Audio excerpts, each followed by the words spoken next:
Welcome back to the Finding Genius video series. I'm very excited to be joined with Fazeela. Fazeela is a partner with Revolution Growth, and prior to Revolution, Fazeela was an MD with Temasek and led their push into the US with direct investments in consumer and healthcare investments. What I am excited about talking about today is that you've worked with companies such as Duolingo, Noom, Harry's, Khalifa Farms, Impossible Foods, and more. Fazeela is originally from Singapore, and we're excited to have you on the show. So thanks a lot for joining us. Well, thank you for having me, Kuno. And are you joining from New York today, or are you back in I'm Singapore? actually in DC, which is In where DC. Revolution Okay. is headquartered. Okay. So I Great. spend a decent amount of time here now. Okay. Great. And I just like to kick it off. I think since we're having this conversation in early June 2022, I think what would be helpful is to hear your high level thoughts on what you're seeing in the market. Obviously, there's been a lot of turmoil on the public side. Some people are saying it's feeding into venture. Some are saying it's not yet. But I think more importantly, since you've had so much extensive experience on the consumer and healthcare side, maybe focusing a bit more there on what you're seeing these days and how it's snapping back or not. Yeah, I'd start by first saying I think if you've lived through enough of these cycles, you're never fully ready for them, but hopefully once they come, you have a little bit of a perspective of how to survive through because like everything else, markets go up and down, they can't only go one direction. So I think in that regard, I'll say at least personally, both through Temasek where I was previously and now, there was an acknowledgement even mid last year that we were at the highs of the market, right? And so we were already talking about when would we see this happening, that we're living through as we speak, but also how do we think about talking to our portfolio companies and thinking about companies to invest into the future to survive these downturns. I think it's easier said than done when you are at the top of the market to do that. And I think there was a lot of capital that was put into these companies. That being said, I think what you get out on the other side today is a perspective that the businesses that have the ability to withstand this, better unit economics, clear paths to profitability, clear paths of not scaling at all costs, Right. but thinking about I'd say just generally good business sense, which in my perspective, some of that was thrown to the window a little bit as you were trying to do growth at all costs in a growth oriented environment, does bring everyone a little bit to rationality around how you build a lasting business. And I think of it as truly building a lasting business beyond cycles. So I think it's focused everyone, founders, businesses, investors, to the same goal, to driving towards that. Does that mean that there's going to be some pain that comes to that, whether that be down rounds in valuations, extending past rounds, needing to stretch your capital further and maybe doing less of what was you wanted to do, hire more people and all that stuff. I think it does require scrutiny to a level that wasn't required before. Got it. Very interesting. And since you've been doing this for, I think you've been in finance for over 2 decades, Yeah. and on the venture side for a majority of that, and you've seen these cycles play out. I think there's a lot of VCs that haven't, perhaps. Could you talk a bit about how you personally stay disciplined during those booms where you just went through a 3 to 5 year boom? When maybe you have an investment committee at one of the groups that you're working with who's pushing more activity, or you have junior VCs who are just trying to add notches to their belt and add more Yeah. deals and push those through. So can you talk about a bit about the discipline side of venture and what you've experienced in these booms and busts and how you've Yeah, stayed I true to think that? I think that's actually extremely important, Kunal. I think that point around investment discipline through cycles, in the sense that it comes down to the core of the business, right? What are the fundamental unit economics of a business, even at the smallest scale? Are you driving $500, $1,000 CACs, or is there a model of which you could, drive growth with smaller dollar of CACs? And if you start thinking about that the day you start creating your business, you start with the right fundamentals, right? I mean, some businesses perhaps need more than others as you think about go-to-market strategies. And so I think that's important. The other piece is I think a lot of businesses don't find product market fit early enough in their evolution. And so when you don't find product market fit early enough in an environment where there's a lot of capital, that to be deployed, you are given the luxury to test your model out with someone else's money without proving it out quickly enough, right? And so I think it really does hold the investor to a higher threshold, regardless of cycle, to use that same lens and say, just because you could raise 100 million, does the business really need $100 million today? What would that $100 million be used for? If it's going to be used for testing a model out, is that really the right way to spend the money today?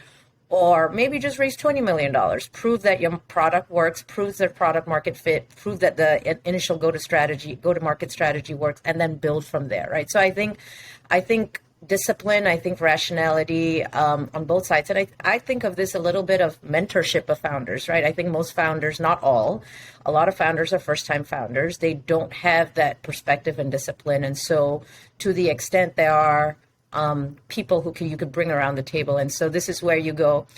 I think age provides perspective of quality of knowing what the next innovation layer is. But as you think about building your syndicate at board of advisors, whether it be investors, whether it be mentors, surrounding yourself with people who've seen different dynamics, different markets, different actually sectors too, I think can somewhat be helpful, because you could sit in a bubble in certain categories and just think this is the only way I need to build this business. But actually it's not. Right, right. So. And maybe building on that point, I do want to spend some time going back and talking about the investments you've made and things, but the last question on the current environment. So what are maybe some of those pieces of advice or anecdotes that you're willing to share with some of the founders that you work with, of perhaps they were building in a bubble or not, or are thinking a bit differently about how they're actually building their businesses? Are there some of those hard conversations that you can share that have been happening in the last few weeks, or is it just more of a general thing that you're working with all the founders across it? Yeah, no, I could say there's at least a certain number of veins that have come through different conversations I've had. One, I'd say take as much money as you can get in this environment thoughtfully, for what your business needs. So some people, say, okay, I'm just going to raise now and then I can do an up round in 9 months. I think you have to plan that this is a 12 to 18 month cycle and that you can survive through that cycle. Especially if you're a high cash burning business, take the amount of money. If you can afford to be, and there's enough variable costs in your business not to be a high cash burning business, really look, and I think actually both sides of the equation, but particularly businesses that have a lot of variable expenses, take a hard look at your P&L and say, what do I really need to spend my money on to still be able to grow this business 20%, 30%, right? And that's a healthy clip of growth. But I think you almost have to look yourself and your P&L in the eye and say, what do I really need to do? And it's some hard decisions, right? Laying people off, that's always hard. Reorganizing parts, divisions. Some people take 2 jobs. Do you need a leaner marketing team? All of that kind of stuff. Do you need a more nimble go-to-market strategy that still doesn't, get you off the rails? So those are the kinds of things I think you have to be thoughtful about doing. And I think this is the hardest one to swallow. Be open-minded to take a down round or a flat round, right? I think we are in an environment that doesn't mean you failed in your business. I think there is also the perception, just because I took a down round, my company sucks or I failed. And I think I tell founders, actually, it might be the best pill to take because it's positioning your business for the right outcome long term. Right. It's hard to hear today, but yeah. And I think on that point, I was having a conversation with another investor about a company that was recently given a valuation that the founder wasn't expecting, and it was still an up round, but they rejected the round because I think they believed that the company deserves to be here. And one of the big conversations that we had when we were writing the book was finding genius is sometimes defined as a founder who has a level of confidence that can sometimes border on arrogance. And that was one of the very disputed points between all the VCs that I spoke with, where they were saying arrogance can also lead to a lot of the shows and documentaries that are coming up now across the different services. So when it comes to a down market and a founder having to accept that down round, what have you seen in terms of the ones that have to have a high conviction in their ability to build a big business and also being grounded in some level of reality of this is where we're at today? And what's that push and pull of how an investor can work with them to help them get over the edge there? You bring up an interesting point. I feel like the job of a venture capitalist is part investor finance and all that stuff, but part therapist, right? I mean, you actually have to guide what I think are strong, smart, driven, ambitious individuals, like you said, could be bordering on arrogance, could be bordering on, very strong personalities that most people find hard to deal with. But you have to navigate them through the fact that you don't want to lose all of that, because that's what drives upside to the business. But you want them to have some level of grounding that this is part of the success story that they will build over time. So it's a very nuanced sort of discussion where you're not trying to burst their bubble and ego, but you're trying to thread them along a line that this is a path to long-term success and outcomes that they want, So Interesting. And I appreciate all the insights on kind of the current market, but just spending a bit more time on you and your journey can you share a bit more about Temasek? Because it's a massive Singaporean investment firm. You sort of led that push into the US and making their investments in consumer and healthcare. Could you talk a bit about the broad kind of, that was one of the original ones, but now there's much more international funds coming in investing in the US, how they're competing against US venture firms. Is this a trend that you think will continue, where a lot of these large organizations will start to invest on the early stage of the venture side? Or maybe just a bit of the learnings from Temasek and how you did it. Yeah, it's a fascinating place, and I am really glad I built basically the bulk of my investment career to date there. As you describe it, I think most people think of it as a black box. You don't really know. They have lots of money. You don't know what they really do with that money, except they have lots of it to put to work.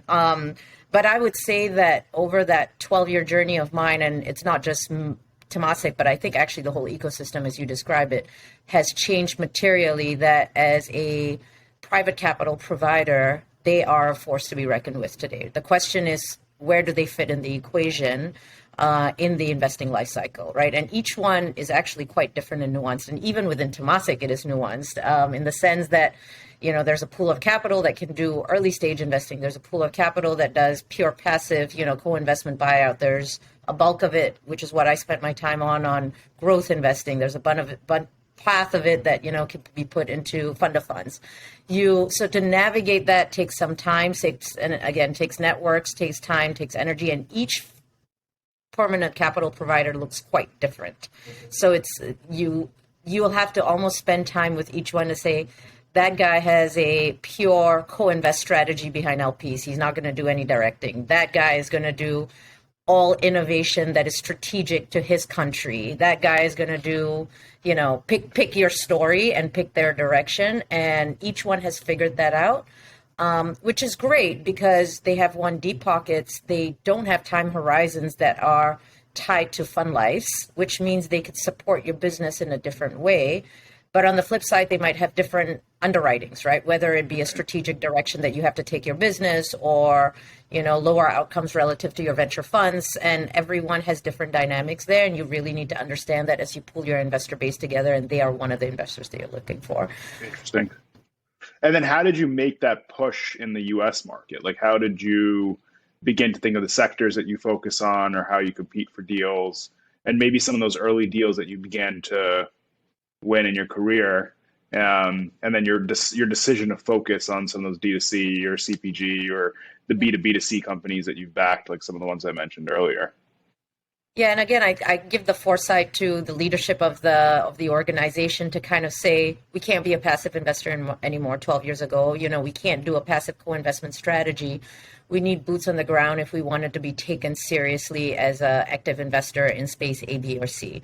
And as opposed to trying to be everything to everyone, which we started out being, basically, let's look at every deal in every sector like a big investment bank and set up that way.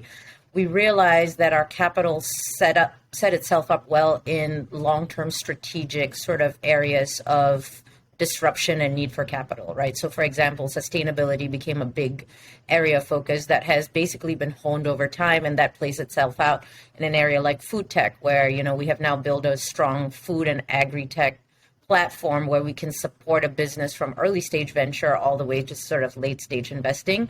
But it's built an ecosystem of support, which really is a strong long-term strategic need for the world. Right. When you think about issues like food security, climate change, et cetera. So very few, I think, folks can take that long-term perspective and invest behind that long-term perspective without sort of time horizons. So that's one. The other one was just the underlying disruption of tech and saying that, technology is going to, and I think a lot of people have this perspective, technology is going to disrupt every area of every industry. The question is, where can we be helpful with our dollars of capital? So, that on the flip side, we were like, we're not going to do a whole bunch of early stage, disruption technology, which VCs have been great at doing. And there are a lot of Valley firms that have done a really good job. But we can support those businesses as they go global, because the truth is, you want to support the next Amazon, you want to support the next pick your name, Fortune 500 tech company today. But where in that life cycle can we be the most useful capital as a direct investor? And it turns out it's late stage growth, pre-IPO or public market, long-term sort of capital holding entity in a cap table. And we really built a practice around that. And that practice extended itself into everything from starting with, consumer tech to then industrial tech to now B2B2C tech to, other areas that are burgeoning in that space, whether it's looking at some areas of real estate tech and prop tech, or, pick your other area in tech that hasn't really received a ton of venture capital and now just moving up the maturity curve. So again, I think both very thoughtful approaches as you look at the firm and where we can be better direct investors than, say, other folks in the ecosystem. Right. And then spending a bit of time there, since the name of the podcast is Finding Genius, and I mentioned one of the traits that I think a lot of the VCs that we had interviewed had brought up. Can you share some anecdotes, or maybe how you defined genius over this long career in venture of a founder that you would back? Maybe some anecdotes from Harry's or Impossible Foods, for example, on the founding and the management team there, of what you've seen and how you define genius at those companies. And then more specifically, like you mentioned, growth, seed, fund to funds. How does that definition evolve based off of stage or what you're doing now? With Revolution. Then I would love to spend some time on Revolution after. I know I'm spending a lot of time on your past roles, but that'd be great. No, absolutely. Look, I think there's a few things in terms of finding genius. One, and this is where I have true admiration for founders, right? I think almost most founders, regardless of whether you're building a disruptive technology like Impossible, or you're mission driven around, sustainability, like the founder of Califia, or you are, trying to think of a new way of, distributing consumer products like the Harry's folks. You have to have some level of vision and audacity to be able to go after incumbents, because that's really what you're doing, right? Think about Impossible. You're trying to disrupt Tyson and, these big behemoths in the industry. Harry's no different, P&G and other folks like that. But you have, on the flip side, the ability to do that without fully threatening them at the start until you get to the right scale where you now become a formidable competitor, requires some level of very strategic perspective and strategic execution. This marrying, and I think that's the genius I found in the great founders, is marrying vision with strategic execution that is truly differentiated. I almost call it like stealth. You come in stealth and you build your business until you finally like, wait a minute, where did that $300 million business come from? I didn't realize it existed. And then you're like, wait, I have to take them really seriously because they are a real competitor and taking share. And there's no real playbook for that when you're competing against large behemoths. So that's the interesting part. I think I've seen replicate itself in at least these three companies that I've worked closely with. Interesting. And are there any notes that you can share in that strategic execution of points that you've seen? Maybe there's a founder who's he or she's 6 months to a year into that journey and trying to build in stealth, of some broad lessons that you might be able to share with those types of folks, or anecdotes, or is that just too hard to quantify? I think a little too hard to quantify, to be honest, because there's no real one playbook for every industry is slightly different, right? With that, like for example, Harry started as being a pure, online business, which at that point, like who else was doing that? Yeah. But they were smart enough at some point to say, I can't be DTC alone. I need to be omni-channel and I need to be omni-product. So again, as you think about what you're trying to build in a business, I think that evolution and that strategy execution over time is also important. And a lot of that is done in stealth. A lot of that is done, looking at a changing competitive landscape too, and being able to pivot regularly. Right. And so on Revolution and Revolution growth, Revolution's massive, and I think the shift towards investing beyond just the existing tech hubs and all the individual subsidiaries of Revolution and all the work that you all are doing there, how much does that play into the growth equity side of the investment shop? And is that like a founding thesis of Revolution? How is the firm doing that to make that shift? Yeah, look, I was fascinated by the mission. I mean, I am, by definition, I call myself a global investor, having worked in 3 different countries and investing out of Temasek globally. And it was the first time, I guess, I'd come across a firm that really took what I'd say, emerging market perspectives in the US, and applied that playbook as we went out and put capital to work. And I think there really is a room for that story in the U.S. environment where, a large proportion of capital is going to Silicon Valley today. Nothing wrong with that. I think you have great founders, great companies there. But Steve Case does like to say, opportunity is equal, but capital is not equal. And so how do we level that playing field? Because there are visionary founders everywhere, right? And I think the firm has built an interesting platform across multiple different areas. I think our seed fund is very much ecosystem focused and community building focused, because you really do need that at the early stages of an entrepreneurial journey where there's no ecosystem to support you and putting capital to work to drive that. We at the Venture and Growth Fund, and I sit in the Growth Fund, really do benefit for that, because we now have, one, a depth of experience, a depth of relationships, a depth of insights of some of those markets that we can come in and extend the pool of capital that someone would need as they think about businesses in those areas. Of course, there's, I'd say there's benefits to us, of course, in terms of valuation, cost of running a business. I mean, those are true tangible outcomes, but there's also a dynamic where you go, and we've done this with a few of our companies. I think we now have 2 companies that we've invested in Chicago. We have built as a result, and at the growth level, you are building businesses of true scale, right? As you put that money to work, you are basically changing what the Chicago growth equity venture capital landscape looks like longer term, not just, from a bunch of seed investments. So that's what's interesting, I think, from a broader ethos perspective. I think a lot of other firms are trying to figure that out and build that capability. I think, a lot of it requires community efforts. A lot of it requires a dimension of being able to speak to these investors that look quite different, to be honest, and guide them through the journey, because they don't have the same exposure, even at the growth equity level, to some of the, support systems that you would need to grow your business. So does that mean we spend more time doing things like helping you build out your, management team, find you the right board members, because you just don't have that network in the same way? Think about who else you want to build around your capital base, that's just not us.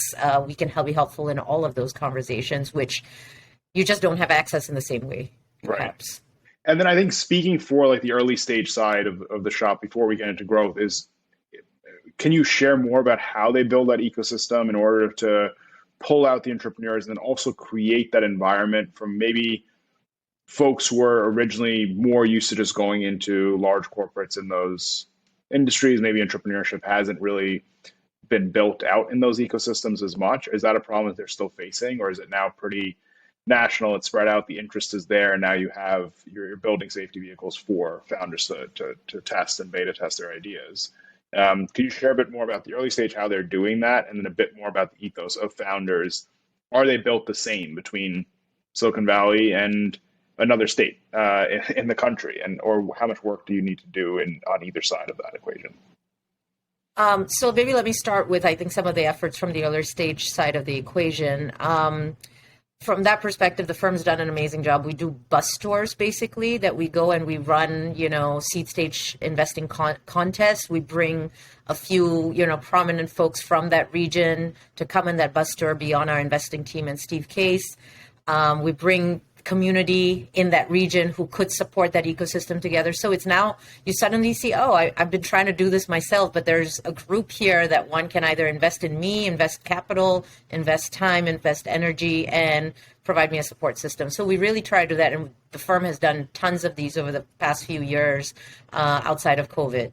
And back at the street. The other thing they do, and we do this, we've done this now for a couple of years, is a summit that really brings regional co-investors together because, again, you're trying to really drive community building, which is not just with the founders, but with these, and the ecosystem has changed quite dramatically, that there are quite a few regional co-investors that you have. They might be 40, 70, $100 million funds, not huge, but they are truly mission driven. I met a guy who was like, I only want to invest in the Illinois area, because I truly believe I want to support this community. Really hard to raise capital, but also really, your money can only go so far. So you want the right people around that co-investment network. And we really drive mind sharing, how you raise capital together, how do you raise capital as a smaller fund? What kind of deals, driving basically deal flow together and things like that. So I think those two things really energize the ground and the groundswell in a way that perhaps didn't exist even 5 years ago or 7 years ago, right? For someone who's sitting in Salt Lake City, Utah or Colorado to be able to do that.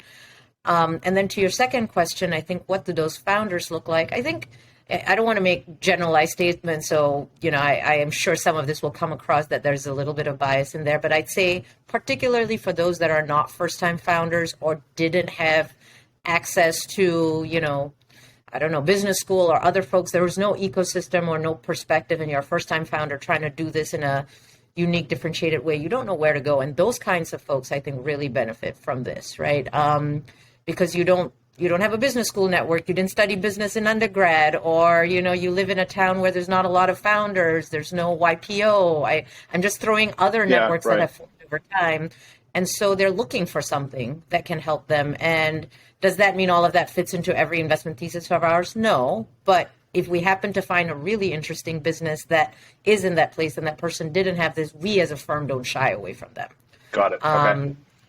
So I think that's the interesting part. That's very helpful. And then the last question, I know we're almost up on time, but the last question I had was based off of all that, the mission, your experience at Temasek, and the companies that you've invested in, what are the sectors that when you're looking forward based off of this sort of bust that we're going through now and on the next wave up, that you're getting excited about, whether it's geographies or it's specific sectors or specific business models? What are you looking for these days, and what keeps you excited?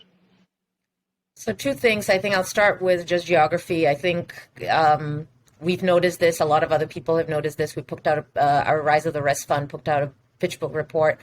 Both capital and workforce is truly decentralized and getting more and more so. So when you think, I think calling a headquartered firm in city X, Y, and Z, does that really hold true? Where's your workforce? It's probably global. It's probably decentralized. It's probably hybrid.